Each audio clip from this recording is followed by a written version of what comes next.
Good evening, I'm John Carter and welcome to Poland Daily. Last night, after hours of debating, the Senate passed the amendment to the Supreme Court bill. Despite this, the legal battle concerning this institution has not ended. The amendment has a legal flaw which needs to be fixed by Parliament. The opposition is demanding the President veto the bill, but according to many political commentators, that is very unlikely.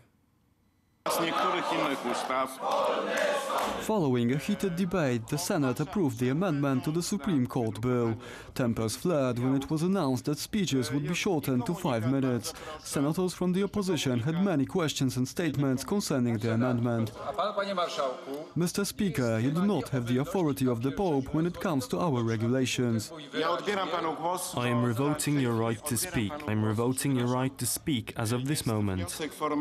Politicians of the opposition parties point to the fact that the bill has a reference to an article which does not exist. However, according to the ruling Law and Justice Party, this isn't a big mistake and it will be easily fixed. This article is without doubt a legal mistake and it will have to be fixed by another amendment. Even so, it doesn't undermine the whole document. Now, the bill needs to be signed by the President. Later today, the opposition will be protesting in front of the presidential palace, demanding a veto.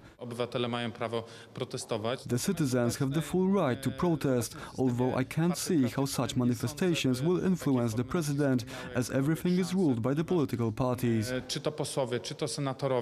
Columnist Maciej Chudkiewicz stresses that the decision of the senators not to organize the constitutional referendum on the 10th and 11th of November will be more meaningful to the President than today's protests. The President already vetoed 2 bills concerning the reform of the judiciary. The Law and Justice Party wouldn't have any problems if it simply prepared one good bill instead of several amendments. But realistically speaking, it's very unlikely that the President will veto the Supreme Court bill. President Duda now has 21 days to announce his decision. US President Donald Trump met with the President of the European Commission, Jean-Claude Juncker, today. The two leaders discussed a wide range of issues, including foreign and security policy, counter-terrorism, energy security and economic growth. The main priority was to stop the trade war between the two parties from spiralling out of control. The main aim of the Trump-Juncker talks in Washington, D.C. was to ease tensions after the tariff changes between the US and EU. In a statement for TV CDF, Juncker said that he wasn't afraid of the meeting. He agreed, however, that he wasn't overly optimistic about the potential end result of the talks. The President of the European Commission emphasized that he was against further increase of duties and wanted to calm the current situation down. He warned Trump against increasing tariffs for cars. At the same time, he assured that the European Union isn't an enemy of the United States, even if that might be the view of President Trump in business relations. Every year, the EU imports 250 billion euros of goods and makes 370 billion from exports across the Atlantic. The 120 billion euro deficit is the reason for President Trump's discontent and his protectionist actions. The Court of Justice of the European Union has stated that a court should refrain from enacting a European arrest warrant if there are sufficient grounds to suggest the issuing member state might violate a suspect's right to a fair trial. The decision has come after an appeal from the Irish court relating to the case of a Polish citizen who had been arrested in Ireland for drug smuggling.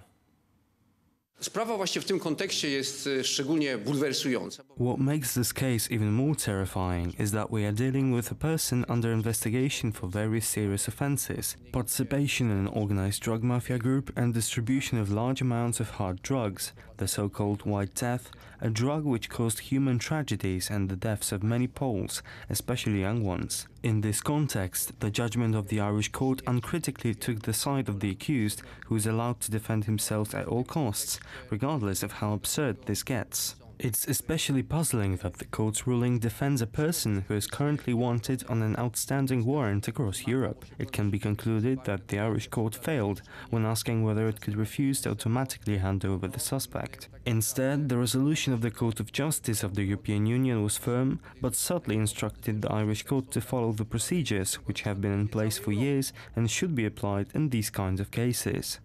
Podsumowując, According to CBS News, the shooter who killed 2 girls aged 10 and 18 and injured 13 people in Toronto visited ISIS websites and expressed his support for the terrorist group. Today, ISIS claimed responsibility for the attack. Canadian authorities have been criticised for waiting to release the name of the gunman. They now say that 29-year-old Faisal Hussein, born in Canada to Pakistani parents, had mental health issues. The German football star with Turkish roots, Mesut Ozil, is stirring up emotions both in Germany and Turkey. The midfielder quit the German national team, accusing the German public and Football Association of institutional racism. Now, Turkish President Recep Tayyip Erdogan is criticising Germany for its alleged racist treatment of the football star.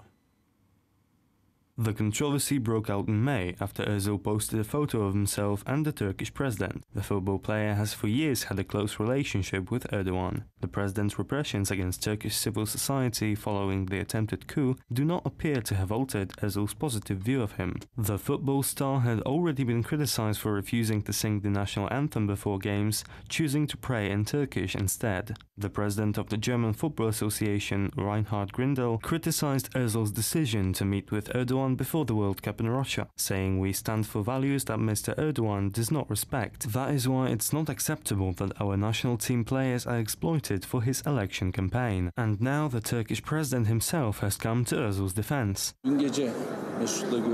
"I spoke to Mesut last night. His comments and his approach are completely nationalist. I extend my love and respect to him because such racist treatment of a young man who has given everything to the German national team just for his religious beliefs is unacceptable." The Turkish Minister of Justice, Abdulhamid Gül, even went as far as to call Germany's treatment of Özil fascist. "I congratulate Mesut for scoring the most beautiful goal against the virus of fascism by leaving the German national team." Turkish immigrants in Germany have also expressed their disappointment with how the country has allegedly mistreated Özil. "I think Mesut Özil is right. Germany is very racist. If it suits them, they act this way. If it doesn't, they act the other way." The controversy reflects the problems that many societies in Western Europe have with integrating second and third generation non-European immigrants. It appears many of them tend to be more loyal to their countries of origin than their countries of birth, even if they represent their national football teams. Thank you very much for joining us here this evening. I'm John Carter. That's all for Poland Daily. Join us after the break for Poland Daily Weather, and then join me after that for Poland Daily Business.